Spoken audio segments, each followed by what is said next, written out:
Так, оқырманым өйстіп жазыпшы маған демосчет қой анау деп. Қазір мен саған көрсетейін демосчет. Снятие деген кнопка жоқ қой дейін өмір сейт. Снятие деген кнопка ол ненің ішінде тұрады. Неге? Метаның ішіне кіреміз. Не кеше көрсетіп отқан счет. История. Не $2,5 салынған басынан бастап. Бір апта сауда жасалында 1469 прибыль тұр. Торговля дегеннің ішінде міне 3969. Снятие деген мінеке төбеде кошелек тұр. Кошелекті басасың, міне снятие деп тұрады. Вот. Все, басқа не керек? Сенбейсің ба? Сенбей ақ қой оны. Демосчет қой, бір нәрсе ғой деп жазу. Қажеті жоқ. Сондай.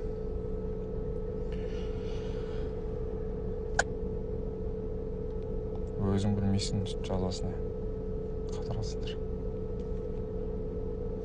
Датаой сенбейтін болсаң, міне Excel'дің ішіне кіргенші.